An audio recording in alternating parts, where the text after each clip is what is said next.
Handa na ba ang inyong mga puso para sa isang kwentong yayanig sa inyong paniniwala tungkol sa pag-ibig at pagtataksil? Sa bawat nangiti, mayroong luhang nakatago. At sa bawat pagtitiis, mayroong hangganan. Sabi nila, ang lahat ay kayang tiisin para sa pagmamahal. Pero paano kung ang pag-ibig na pinanghahawakan mo ay isa lamang gininto ang hawla? At paano kung ang tanging paraan para makalaya ay ang hayaan itong masira sa harap ng lahat? Ang mga ilaw mula sa naglalakihang chandelier ng Perlas Function Hall ay kumikinang na parang libu-libong bituing binihag sa loob ng kisame. Bawat sulok ng silid ay sumisigaw ng karangyaan, mula sa mga bulaklak na inangkat pa mula sa ibang bansa hanggang sa malamyos na tugtugin ng string quartet sa isang sulok. Ito ang ika-35 kaarawan ni Dalisay Sarmiento del Fuego at tulad ng inaasahan, ito ay perpekto. Ngunit para kay Dalisay, ang salitang perpekto ay isa na lamang maskara. Habang nakatayo sa tabi ng kanyang asawang si Silangan del Fuego, ang CEO ng Sarmiento del Fuego Holdings, ramdam niya ang bigat ng bawat pekeng nanangiti at bawat pilit na pagbati. Ang kanyang mamahaling seda na bestida ay parang isang kostiyum at ang kamay ni Silangan na nakapatong sa kanyang likod ay hindi nagbibigay ng init, kundi isang tanda ng pagmamay-ari. "You look perfect, my love," bulong ni Silangan sa kanya. Ang nangiti nito ay kasing kinang ng mga ilaw sa itaas, ngunit kasing lamig ng yelo. Bago sila tuluyang humarap sa mga panauhin kanina, inayos pa ni Dalisay ang kurbata nito. Ang amoy ng mamahaling pabango ni Silangan ay pamilyar, ngunit hindi na nagdudulot ng kilig. Ang pagdampi ng kanyang mga daliri sa dibdib nito ay isang kilos na sanay na siya. Isang ritual ng perpektong asawa. "Ikaw rin," simpleng sagot niya. Isang ngiti ang gumuhit sa kanyang mga labi. Isang ngiting hindi umabot sa kanyang mga mata. Naglakad sila sa gitna ng bulwagan, tinatanggap ang mga pagbati. "Happy birthday, Dalisay! Congratulations sa tagumpay ng kumpanya, Mr. Del Fuego." Ang lahat ng papuri ay para kay Silangan. Ang lahat ng paghanga ay para sa lalaking nasa tabi niya. At siya ang magandang palamuti sa braso nito. Ang reyna na walang kaharian. Sa gitna ng paglapit ng mga bisita, lumapit ang kanyang matapat na yaya ginhawa na nagkunwaring inaayos ang laylayan ng kanyang bestida. Sa isang mabilis na sandali, habang walang nakatingin, bumulong ito. "Anak, handa ka na ba?" Isang halos hindi mahahalata na pagtango lamang ang isinagot ni Dalisay. Isang paghigpit ng hawak sa kanyang maliit na clutch bag. Oo, handa na siya. 5 taon. 5 taon siyang naghintay para sa gabing ito. Nang biglang, tila huminto ang malamyos na musika. Natahimik ang bulungan ng mga tao. Lahat ng mata ay napako sa entrada ng function hall. Doon, nakatayo ang kanyang pinsan, si Luningning Velasco. Nakasuot ito ng isang makinang na pulang bestida na tila hinahamon ang atensyon ng lahat. Ngunit hindi ang bestida ang nakakuha ng tingin ng mga tao, kundi ang isang kamay nitong marahang nakahawak sa kanyang tiyan na bahagyang umuumbok. Naglakad si Luningning, papalapit sa kanila. Bawat hakbang ay may kasamang determinasyon. Bawat ngiti sa kanyang mga labi ay may bahid ng lason. Huminto siya sa mismong harapan ni Dalisay. Ang mga kamera ng mga socialite blogger ay nagsimulang mag-flash. "Happy birthday, pinsan!" Bati ni Luningning. Ang boses ay matamis, ngunit puno ng panguuyam. Naisip ko, ano ba ang pinakamagandang regalo para sa babaeng meron ng lahat? Isang bagay na hindi niya malilimutan. Tumingin si Luningning kay Silangan. Isang makahulugang ngiti ang sumilay sa mga labi nito, bago muling ibinalik ang tingin kay Dalisay. Kaya, itinaas niya ang kanyang baba, puno ng pagmamalaki. "Dinadala ko ang magiging tagapagmana ng mga Del Fuego. Anak namin ni Silangan." Isang kolektibong paghinga ng pagkagulat ang pumuno sa buong silid. Lahat ng mata ay nasa kanila, naghihintay ng mga luha ng sigaw, ng eskandalo. Nakita ni Dalisay ang pagkataranta sa mga mata ni Silangan, ang pagkasuklam sa mukha ng iilang kaibigan, at ang purong kasiyahan sa mga mata ni Luningning. Inaasahan ng lahat na masisira siya. Inaasahan nilang iiyak siya at magwawala. Ngunit hindi. Isang nakakabinging katahimikan ang bumalot sa kanilang kinatatayuan. Tinitigan ni Dalisay ang kanyang asawa, pagkatapos ay ang kanyang pinsan. At sa gitna ng nagbabadyang unos, isang bagay na hindi inaasahan ng lahat ang nangyari. Ngumiti si Dalisay, isang nangiting malamig, isang nangiting mapagpasya, isang nangiting nagsasabing, "Checkmate!" Walang imik. Binitawan niya ang braso ni Silangan. Naglakad siya patungo sa maliit na entablado, kung saan naroon ang banda. Kinuha niya ang mikropono mula sa naguguluhang bokalista. Ang bawat hakbang niya ay kalmado at tiyak. Humarap siya sa lahat. Ang kanyang mga mata ay nagliliyab. Tumingin siya ng diretso kay Luningning. "Salamat, Luningning." Nagsimula si Dalisay. Ang kanyang boses ay malinaw at matatag, nangingibabaw sa katahimikan ng bulwagan. "Maraming salamat sa iyong napakagandang regalo." Huminto siya sandali. Hinayaan ang kanyang mga salita na lumunod sa pag-iisip ng lahat. Dahil dito, pagpapatuloy niya, isang nakakakilabot na kapayapaan ang bumabalot sa kanyang mukha. Opisyal nang na-activate ang betrayal clause sa aming kasal. Betrayal clause? Paulit-ulit na umuugong ang mga salitang iyon sa isip ni Silangan, ngunit tila wala itong kahulugan. Isa itong masamang biro, isang desperadong hakbang mula sa isang asawang nasasaktan. Oo, iyon lang siguro. Nababaliw na si Dalisay. "Dalisay, tama na yan. Ibaba mo ang mikropono." Sabi niya. Sinubukang abutin ang asawa, sinubukang ibalik ang kontrol sa sitwasyon. Ngunit bago pa man siya makahakbang, isang pamilyar na anino ang dumaan sa kanyang gilid, humaharang sa kanyang daan.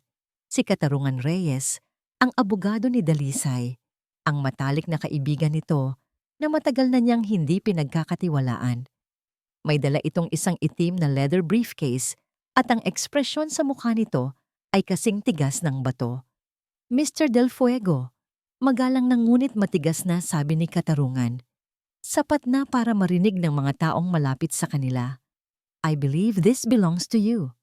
Binuksan ni Katarungan ang briefcase at inilabas ang isang folder na puno ng mga dokumento. Iniabot niya ito kay Silangan. Sa harap ng daan-daang matang nakatitig sa kanila, wala siyang nagawa kundi kunin ito. Nanginginig ang kanyang mga kamay habang binubuklat ang mga papel. Isang addendum sa kanilang kasunduan bago ikasal, nakasulat sa malinaw na mga salita. Sa kaganapan ng napatunayang pangangalo niya na nagbunga ng anak sa labas, ang lahat ng shares ng Sarmiento Prime Holdings na nakapangalan kay Silangan del Fuego ay automatikong ililipat sa isang trust fund na pamamahalaan ni Dalisay Sarmiento. At sa huling pahina, 2 pirma ang nakatatak doon. Ang pirma ni Dalisay at ang pirma niya, ngunit may isa pang nakasaksi, isang pangalan na nagpatigil sa kanyang paghinga. Ang pirma ng yumaong si Daquila Sarmiento. Bigla, bumalik sa alaala ni Silangan ang isang hapon sa ospital, halos 1 dekada na ang nakalipas. Ang amoy ng antiseptic, ang tunog ng makinang sumusubaybay sa tibok ng puso. Nakahiga sa kama, si Don Daquila, nanghihina dahil sa sakit, ngunit ang mga mata ay matalas pa rin. "Halika, Dalisay." "Anak," sabi ng matanda, inaabot ang isang dokumento sa kanyang nag-iisang anak. Naroon si Silangan, nakatayo sa isang sulok, nagkukunwaring nag-aalala. "Ano po ito, Papa?" tanong ni Dalisay. Ang boses ay puno ng pag-aalala para sa ama. "Isang panangga," sagot ni Don Daquila. Ang tingin ay panandali ang dumapo kay Silangan na may kakaibang lamig. "Magtiwala ka sa akin, anak. Para ito sa iyong proteksyon. Hindi lahat ng kumikinang ay ginto. Noon, hindi ito pinansin ni Silangan. Akala niya'y isa lamang ito sa mga huling habilin ng isang matandang nag-aalala. Isang walang kwentang papel. Hindi niya akalain na ang papel na yon ang magiging bitag na sisira sa kanya. Peke yan! Sigaw ni Silangan. Ang boses ay nag-echo sa tahimik na bulwagan. Iwinasiwas niya ang mga dokumento. Gawa-gawa lang ninyo yan para sirain ako, para kunin ang pinaghirapan ko. Ngunit si Katarungan ay hindi natinag. Bawat pahina ay notaryado, Mr. Del Fuego, at ang pirma mo ay na-verify na.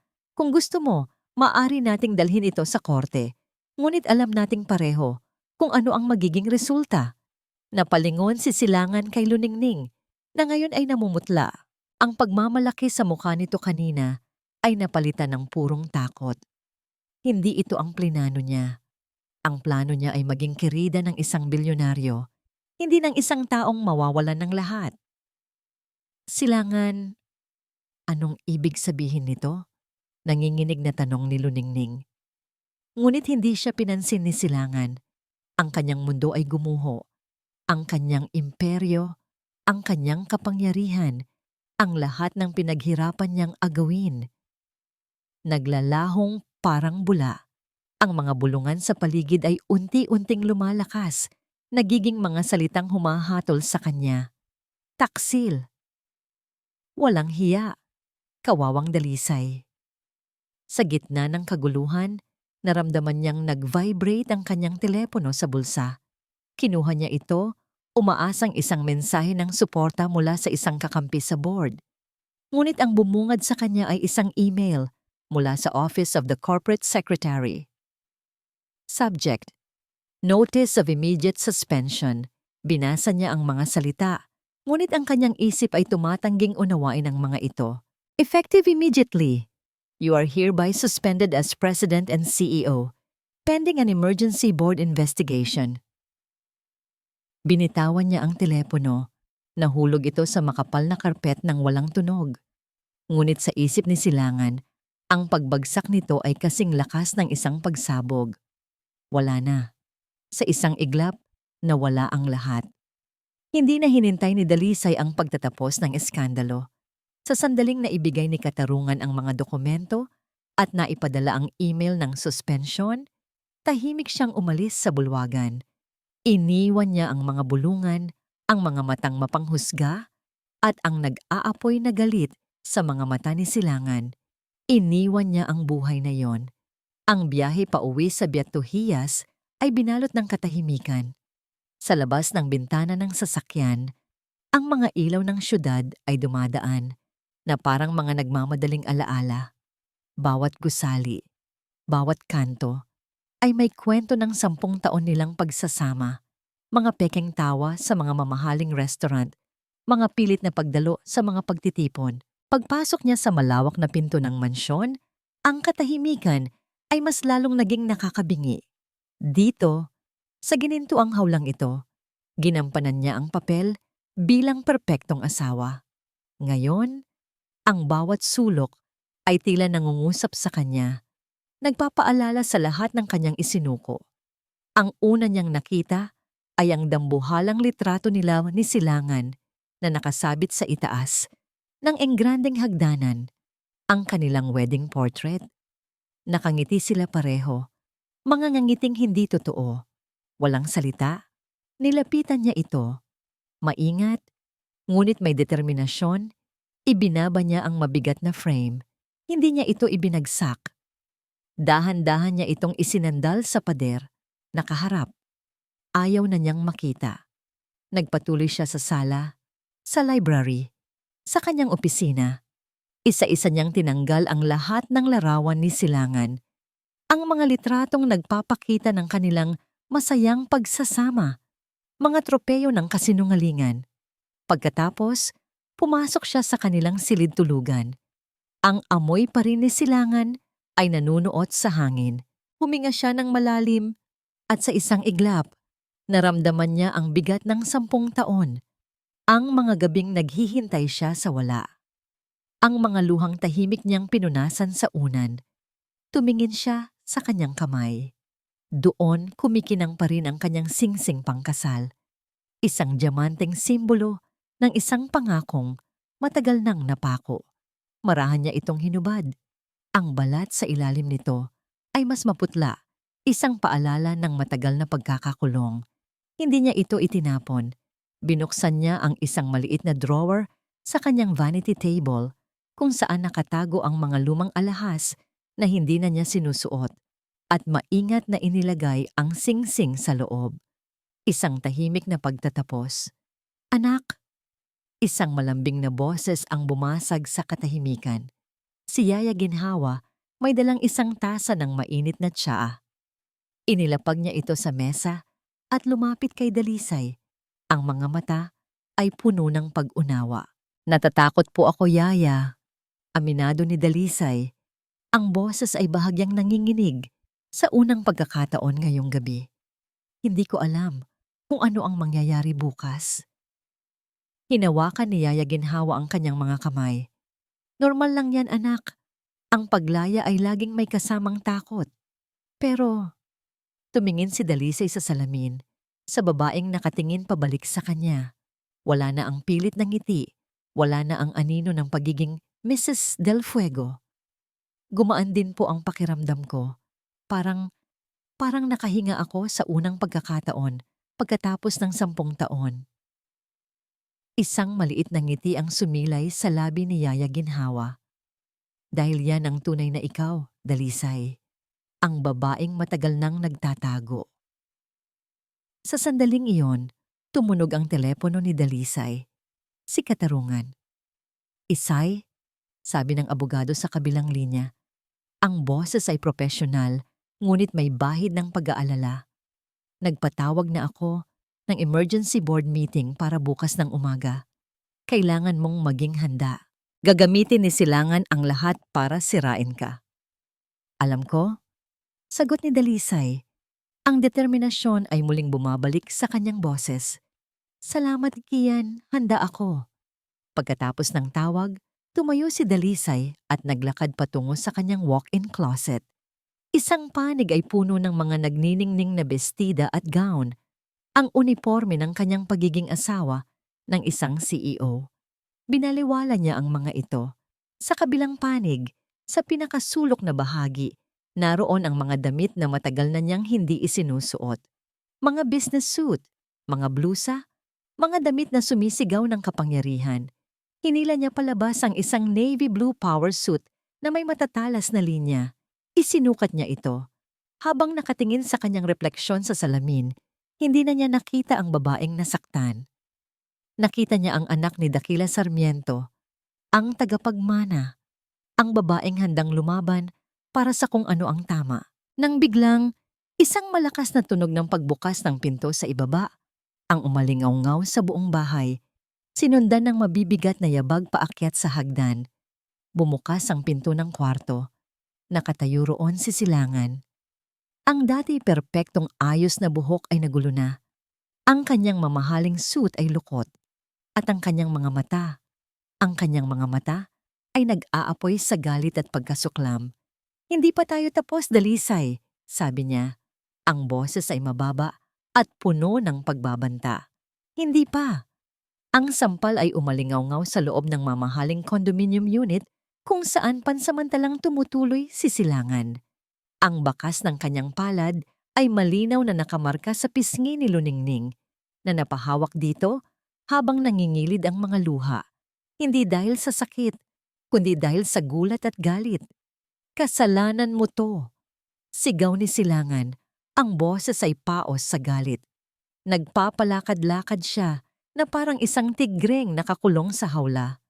"Kung hindi ka lang naging atat, kung naghintay ka lang ng tamang pagkakataon, edi sana nasa atin na ang lahat." "Kasalanan ko?" ganti ni Luningning. Ang boses ay tumaas. "Ako ba ang pumirma sa isang betrayal clause na hindi mo man lang binasa? Silangan, nangako ka sa akin. Sabi mo, aalagaan mo kami ng anak mo. Anong nangyari sa plano?" "Nagbago ang plano dahil sa kahangalan mo." Hiyaw niya. Huminto siya at hinarap ito, ang mga matay nanlilisik. Ngayon, wala akong kumpanya, wala akong pera. At ikaw, ano ka ngayon? Isang kerida na walang pakinabang. Ang mga salita ay tumusok kay Luningning, ngunit hindi siya nagpatalo. Pinunasan niya ang kanyang mga luha at humakbang palapit. Kung babagsak ka, hihilahin kita kasama ko, Silangan. Huwag mong kalimutan, alam ko ang lahat ng sikreto mo sa kumpanya. At itong dinadala ko, hinaplos niya ang kanyang tiyan, ay del fuego pa rin. Gagamitin natin yan. Natigilan si Silangan. Sa kabila ng galit, alam niyang tama si Luningning. Hindi pa ito ang katapusan. Hindi siya papayag na matalo ng ganito kadali. Ang digmaan ay hindi pa tapos. Nagbago lang ito ng larangan. Kung hindi niya kayang talunin si Dalisay sa legal na paraan, tatalunin niya ito sa mata ng publiko. Kinabukasan, sa isang madilim na sulok ng isang coffee shop sa Makati, nakipagkita sila sa isang lalaking kilala sa social media bilang Tito Dex, isang blogger at PR strategist na kayang gawing santo ang demonyo at demonyo ang santo sa tamang halaga. So ano ang narrative na gusto nating buuin? Tanong ni Tito Dex habang humihigop ng kanyang kape. Ang mga mata ay matalas sa likod ng makapal na salamin. Simple lang, sabi ni Silangan. Ang boses ay malamig at walang emosyon. Gawin mong kontrabida ang asawa ko. Siya ang masama. Siya ang gahaman. Siya ang mang-aagaw. Interesting angle, sabi ni Tito Dex, tila nasiyahan. Pero kailangan natin ng biktima. Isang taong kaawa-awa. Tumingin siya kay Luningning. At sa tingin ko, nakita ko na siya. Isang plano ang nabuo. Isang plano na marumi, tuso at walang awa. Makalipas ang 2 araw, lumabas ang isang exclusive interview ni Luningning sa sikat na YouTube channel ni Tito Dex. Nakaupo siya sa isang puting sofa, nakasuot ng simpleng maternity dress, ang buhok ay nakalugay. Ang kanyang itsura ay ang larawan ng isang kaawa-awang biktima. Hindi ko naman po gustong sirain ang isang pamilya. Simula niya, ang boses ay nanginginig habang pinipigilan ang pag-iyak. Nagkamali po ako. Nagmahal lang po ako ng isang lalaking hindi naman talaga masaya sa piling ng asawa niya. Nagpatuloy siya sa pagkukwento. Isang kwentong maingat na binuo para makuha ang simpatya ng masa. Ipininta niya si Dalisay bilang isang reynang yelo. Isang babaeng malamig, walang pakiramdam, at hindi kayang magbigay ng anak. Si Dalisay, abala po siya palagi sa pagiging isang sarmiento, sabi ni Luningning habang tumutulo ang mga luha. Nakalimutan niyang maging asawa, si Silangan. Uhaw na uhaw sa pagmamahal at sa isang pamilya. At ako, ibinigay ko lang po yon. Ang epekto ay mabilis at malawak. Sumabog ang interview online. Ang hashtag na #Justice for Luningning ay naging trending. Bigla, ang kwento ay hindi na tungkol sa isang taksil na asawa. Ito ay naging kwento ng isang malungkot na lalaki na nakahanap ng pag-ibig sa iba at isang desperadang kerida na ipinaglalaban ang kanyang anak. At si Dalisay? Siya ang naging kontrabida. Ang mayamang asawa na gagamitin ang lahat ng kanyang pera at kapangyarihan para parusahan ang mga nagkasala sa kanya. Pinanood ni Silangan ang lahat mula sa kanyang kondo.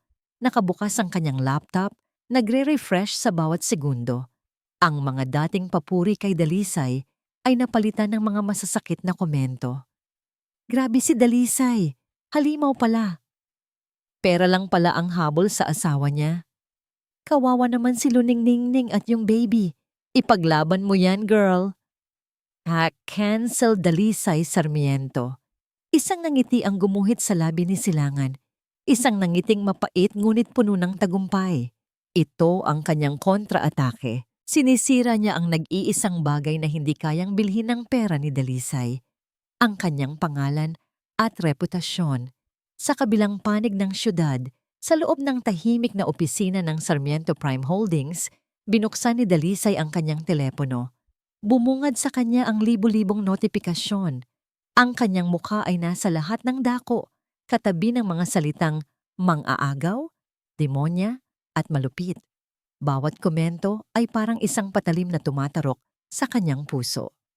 Ang unang hakbang niya patungo sa kalayaan ay sinalubong ng isang pader ng puot mula sa mundong hindi nakakaalam ng katotohanan.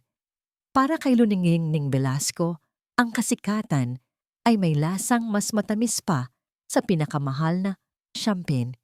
Mula sa pagiging isang anino lamang ng kanyang pinsan, ngayon, siya na ang bida. Ang kanyang pangalan ay nasa lahat ng dako. Siya ang martir, siya ang ina na ipinaglalaban ang kanyang anak. Nakaupo siya sa malambot na sofa ng condominium unit. Hawak ang kanyang tablet habang binabasa ang daan-daang komento ng suporta. Stay strong, Luningning. We are here for you. Ang tunay na pag-ibig ang laging mananaig. Ag Team Luningning. Nakakaiyak ang kwento mo. Huwag kang susuko. Isang ngiting mapanlait ang gumuhit sa kanyang mga labi.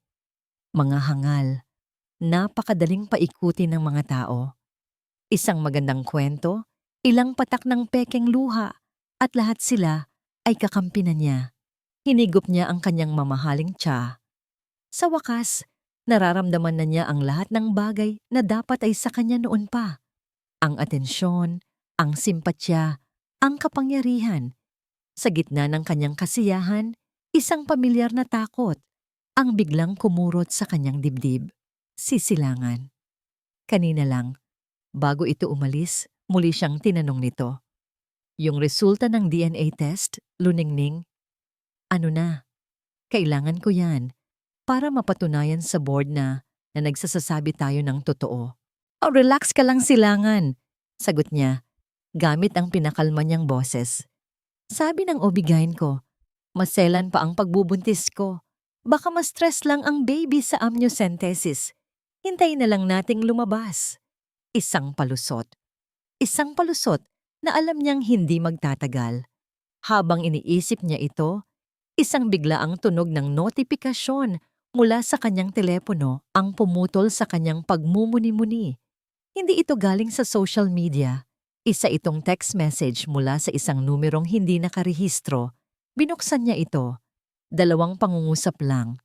Ngunit sapat na yon para manlamig ang kanyang buong katawan at mawala ang lahat ng init na dala ng tsaa. Huwag mong isipin na makakatakas ka sa akin. Kailangan nating mag-usap tungkol sa anak natin. Nabitawan niya ang tablet. Kumalat ang tsaa sa puting carpet na parang dugo. Ang kanyang puso ay nagsimulang tumibok ng sobrang bilis.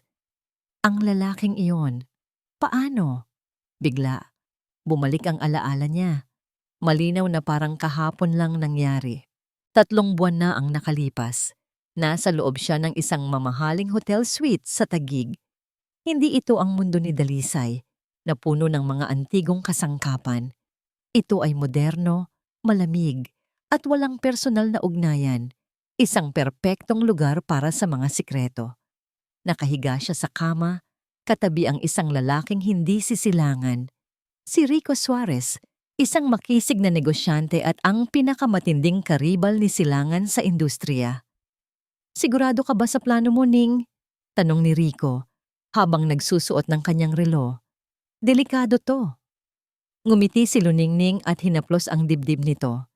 2 ibon sa isang bato, Rico. Sisilangan ang maniniwalang ama. Gagamitin ko ang bata para makuha ang parte ko sa yaman niya. At kapag nagtagumpay ako, malalaman mo ang lahat ng sikreto ng kumpanya niya. Imagine, ikaw ang magiging hari. Ang kanyang plano ay perpekto.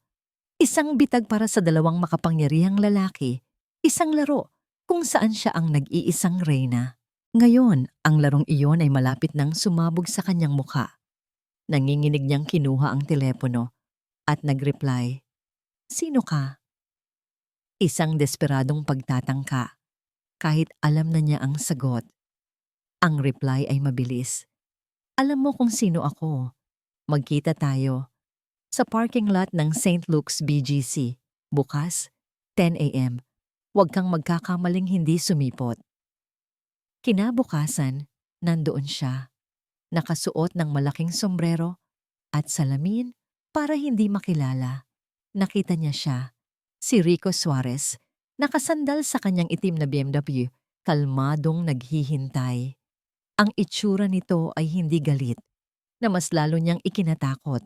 Lumapit siya, bawat hakbang ay mabigat. "Anong kailangan mo?" Tanong niya sinisikap na maging matapang. Hindi agad sumagot si Rico. Tinitigan siya nito mula ulo hanggang paa, ang tingin ay huminto sa kanyang tiyan. Pagkatapos, isang malamig na ngiti ang sumilay sa mga labi nito. "Akala mo ba?" sabi ni Rico sa isang boses na mahinahon ngunit puno ng panganib. "Hahayaan kong gamitin mo ang anak ko para sa mga plano mo?" Ang mga salitang ibinabato ng publiko ay parang mga batong bumabagsak sa bubong na salamin ni Dalisay. Ngunit ang mga salitang sumalubong sa kanya sa loob ng boardroom ng Sarmiento Prime Holdings ay mas matalas pa sa bubog. "Mrs. Del Fuego, your personal life is creating a PR nightmare for this company," sabi ni Mr. Elizalde, isa sa mga pinakamatandang miyembro ng board, habang iwinawas-iwas ang isang tablet na nagpapakita ng bumabagsak na stock prices. Ang pangalan ng Sarmiento ay nadudungisan. Dagdag ng isa pa. Ang mga investor ay nag-aalala. Paano natin pagkakatiwalaan ang isang leader na hindi kayang kontrolin ang sarili niyang pamilya? Nakaupo si Dalisay sa dulo ng mahabang lamesa, sa upuang dating inuupuan ng kanyang ama. Sinubukan niyang manatiling kalmado, propesyonal. Inilatag niya ang mga numero, ang mga plano para sa susunod na quarter, ang kanyang vision para sa kumpanya. Ngunit tila wala silang naririnig. Ang tanging nakikita nila ay ang eskandalo. Ang tanging nakikita nila ay ang babaeng malupit at mapaghiganti na ipininta ni Silangan at luning-nining sa media. "This is a deliberate attack on my character," mariin niyang sabi. "It has nothing to do with my ability to lead. But it affects the bottom line, Dalisay," sagot ni Mr. Elizalde. At sa huli, iyon ang pinakaimportante. Natapos ang pulong na walang resolusyon, ngunit malinaw ang mensahe. Nawawalan na sila ng tiwala sa kanya. Habang naglalakad siya pabalik sa kanyang opisina, ang opisina ng kanyang ama, ramdam niya ang bigat ng bawat tingin, ang pait ng bawat bulungan. Pagpasok niya, nandoon si Katarungan, naghihintay. Ang seryosong mukha nito ay nagsasabi sa kanya na mayroon pa itong mas masamang balita. "Kian, ano pa?" tanong niya. Ang boses ay pagod na pagod na. "May mga miyembro ng board na nagpaplano ng vote of no confidence," diretsong sabi ni Katarungan. "Gusto nilang bawiin ang posisyon mo bilang interim CEO." Iyon na, ang huling dagok. Hindi na nakasagot si Dalisay. Tumango na lang siya. Pagkaalis ni Katarungan, dahan-dahan siyang naupo sa malaking leather na upuan ng kanyang ama.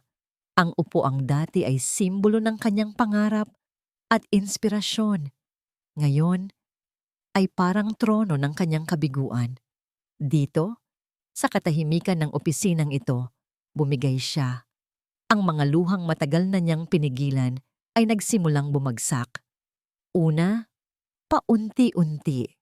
Pagkatapos, humagulgol siya na parang isang batang nawawala. Ang bigat ng pagtataksil, ng paninira, ng posibilidad na mawala ang kaisa-isang bagay na iniwan sa kanya ng ama. Lahat ay bumuhos. Isinubsob niya ang kanyang mukha sa kanyang mga kamay. Napapagod na siyang lumaban. Napapagod na siyang maging malakas. Sa isang sandali, sa kaibuturan ng kanyang pagod na puso, sumuko siya. Baka nga tama sila. Baka nga hindi siya karapat-dapat. "Anak?" Isang pamilyar na boses. Pag-angat niya ng kanyang namumugtong mga mata, nakita niya si Yaya Ginhawa, nakatayo sa may pinto, may dalang isang maliit na kahon na gawa sa kahoy. "Matagal na itong ipinatago sa akin ng papa mo," sabi ni Yaya. Ang boses ay puno ng lambing. Sabi niya, Ibigay ko lang sa'yo sa araw na pakiramdam mo ay nag-iisa ka na lang sa mundo. Inilapag ni Yaya ginhawa ang kahon sa mesa. Nanginginig ang mga kamay ni Dalisay habang binubuksan ito. Sa loob, may isang nakatuping sulat. Ang sulat kamay ng kanyang ama. Hiraya ko, aking Dalisay, kung binabasa mo ito, nangangahulugan na dumating na ang araw na kinatatakutan ko. Ang araw na susubukin ka ng mundo. Ang araw na mararamdaman mo ang bigat ng pangalang Sarmiento. Patawad, anak. Kung ang iiwan ko sa'yo ay hindi lamang yaman, kundi pati na rin isang laban. Ngunit pinili kong ihanda ka, hindi para iligtas ka, dahil naniniwala ako sa'yo. Kapag pakiramdam mo ay wala nang natitira, alalahanin mo kung sino ka. Hindi ka anino ninuman. Ikaw ang apoy. Ikaw ang lakas.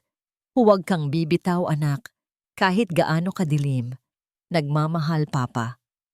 Niyakap ni Dalisay ang sulat sa kanyang dibdib. Ang mga salita ng kanyang ama ay parang isang mainit na kumot sa kanyang nanlalamig na kaluluwa. Nagbigay ito sa kanya hindi ng solusyon, ngunit ng lakas. Lakas para tumayo muli.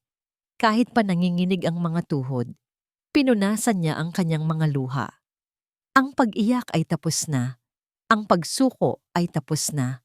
Sa eksaktong sandaling iyon, muling tumunog ang kanyang telepono, si Katarungan. Ngunit ngayon, iba ang tono ng boses nito sa kabilang linya. Mayroon itong pag-asa. Mayroon itong pananabik. Isay! Sabi ni Katarungan. At narinig ni Dalisay ang isang maliit na ngiti sa boses nito. Isay, may nahanap ako. Isang bagay na babago sa lahat. Ang amoy ng basang lupa at matapang na kape ang sumalubong kay Katarungan Reyes pagpasok niya sa maliit na kapihan sa isang eskinita sa Maynila. Hindi ito ang uri ng lugar na madalas puntahan ng mga abogado at CEO. Madilim, mausok, at perpekto para sa mga transaksyong hindi dapat makita ng araw. Sa pinakasulok na lamesa, naghihintay ang isang lalaking nasa edad 50. May makapal na bigote at mga matang nakakita na ng lahat. Si Mang Leo, isang retiradong pulis na ngayon ay isa ng private investigator. Attorney, bati ni Mang Leo, itinutulak ang isang tasa ng itim na kape palapit kay Katarungan.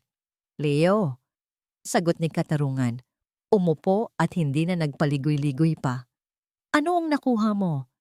Inilapag ni Mang Leo ang isang brown envelope sa mesa. Gaya ng hinala mo, attorney, si Luningning Velasco ay hindi isang simpleng biktima. Sa sumunod na 10 minuto, inilahad ni Mang Leo ang lahat.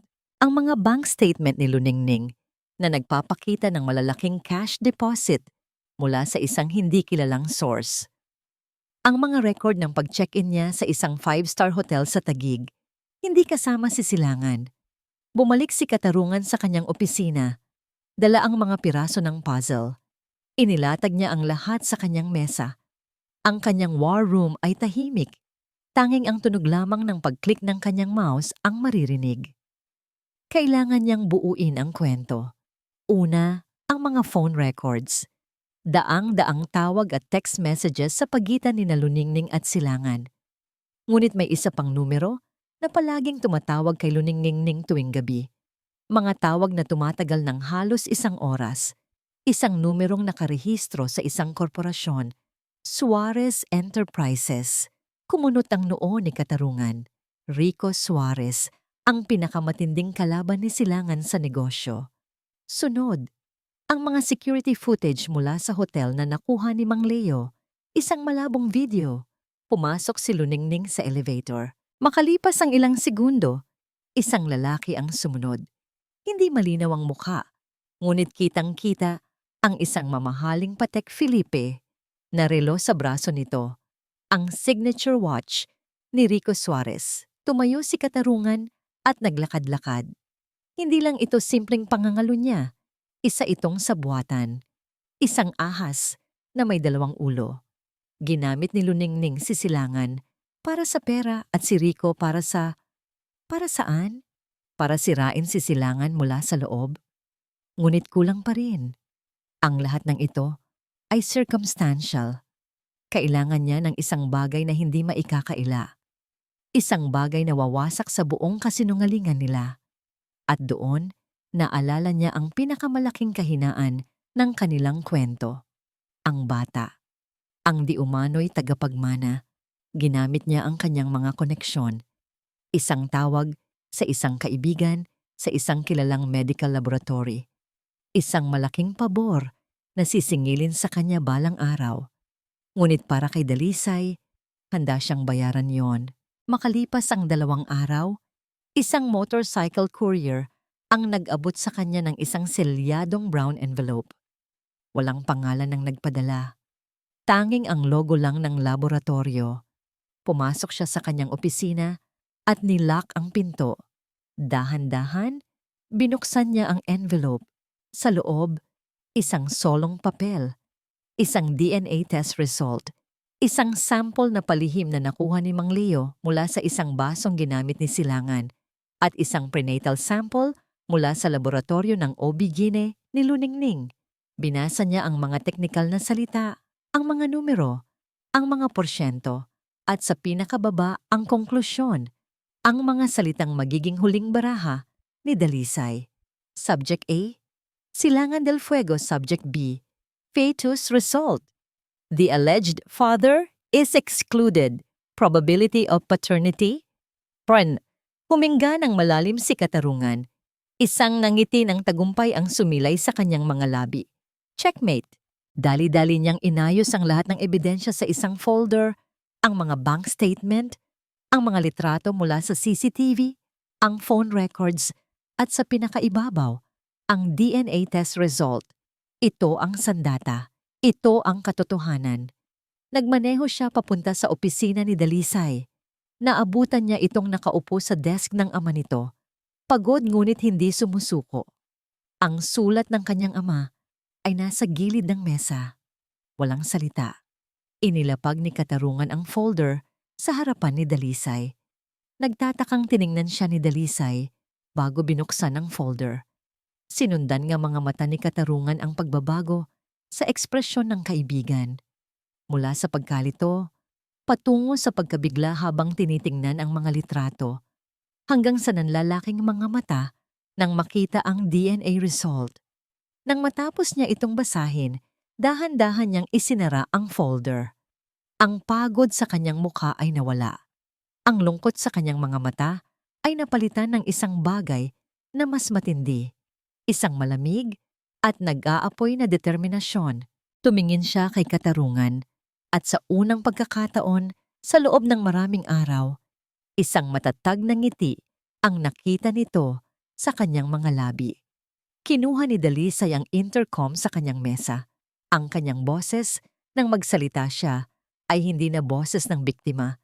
Ito ay boses ng isang reyna na handa nang bawiin ang kanyang kaharian. Iset mo ang isang emergency board meeting.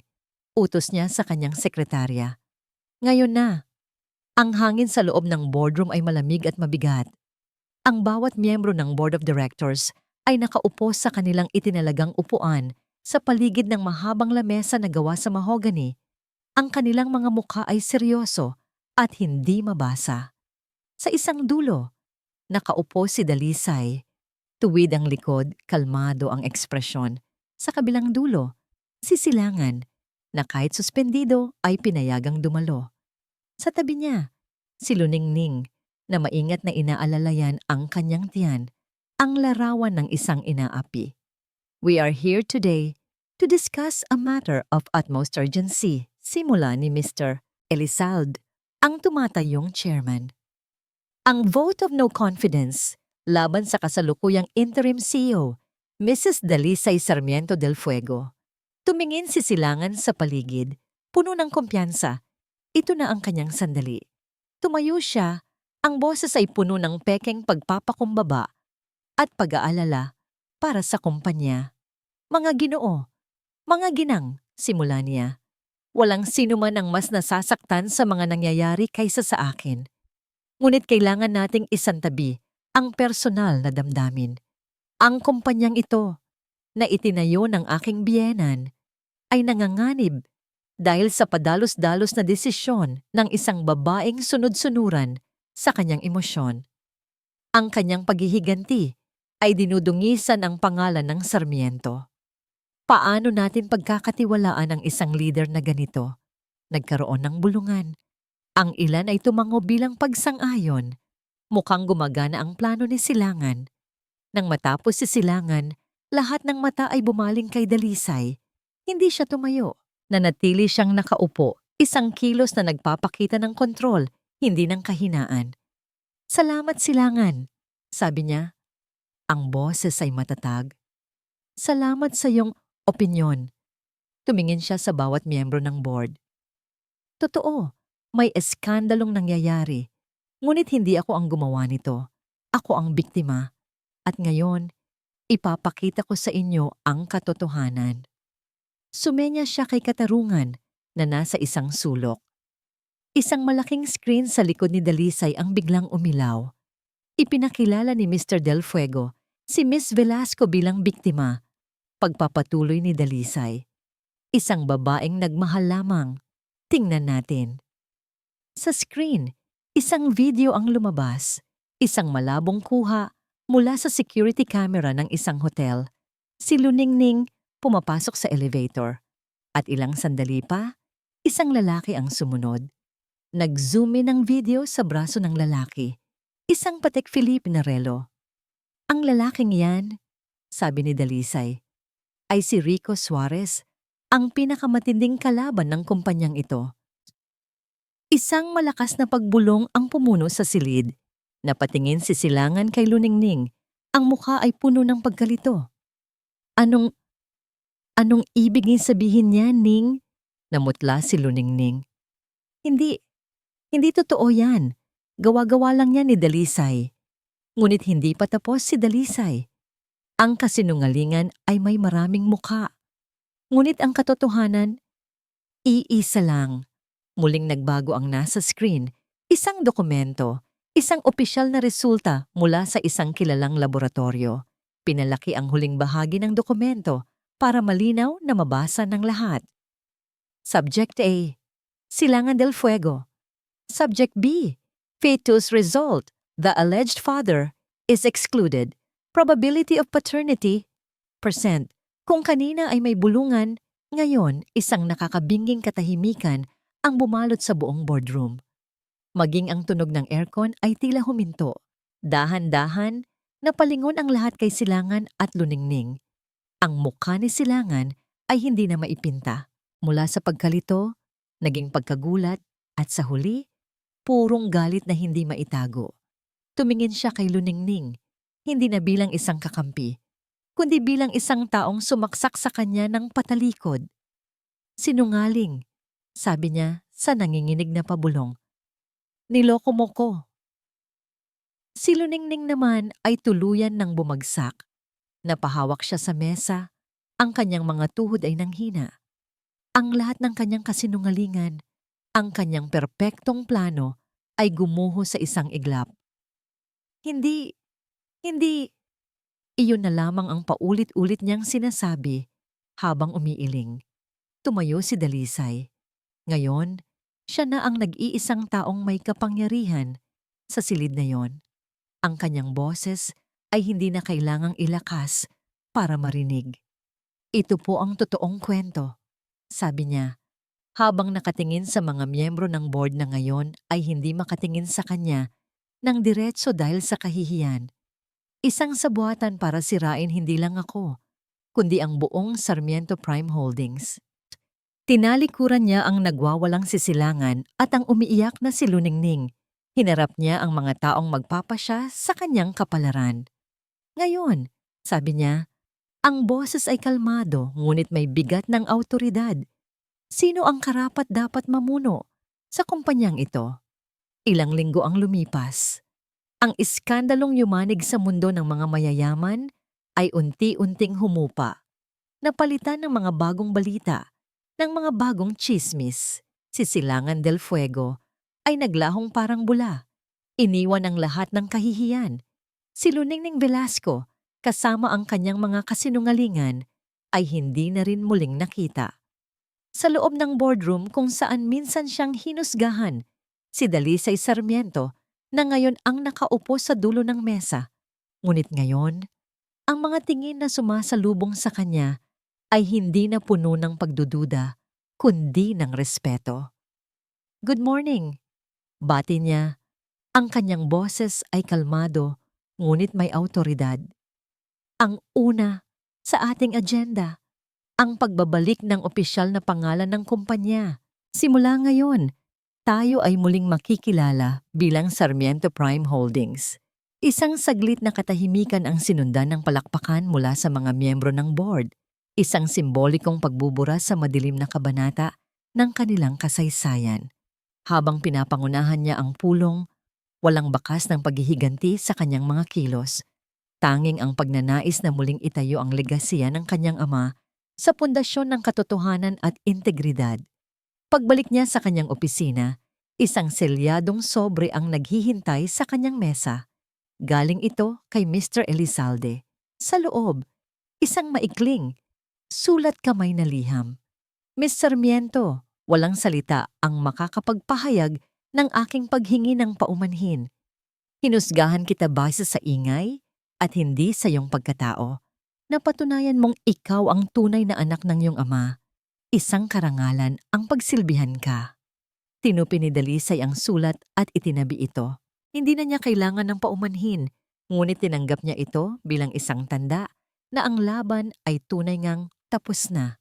Kinahapunan, nagtungo siya sa isang lugar na matagal na niyang hindi napupuntahan. Ang Memorial Park kung saan nakahimlay ang kanyang mga magulang. Ang hangin ay sariwa at ang tanging maririnig ay ang huni ng mga ibon at ang lagaslas ng mga dahon. Lumuhod siya sa harap ng puntod ng kanyang ama, isang simpleng lapida na may nakaukit na pangalan, Dakila Sarmiento. Inilapag niya ang isang tangkay ng puting rosas sa ibabaw ng malamig na marmol. "Hay pa!" bulong niya, ang boses ay halos hindi marinig. "Pasensya na po kung ngayon lang ulit ako nakadalaw. Naging magulo po ang lahat." Huminga siya ng malalim, pinipigilan ang mga luhang nagbabadyang tumulo. Ngunit hindi ito luha ng kalungkutan. Ito ay luha ng pasasalamat. "Ginawa ko po pa. Sinunod ko ang habilin ninyo. Inilabas ko po ang katotohanan. Alam ko pong nakikita ninyo. Salamat po sa pagtitiwala. Salamat sa paghahanda sa akin. Simula po ngayon, pangako, aalagaan ko ang lahat ng ipinaglaban ninyo."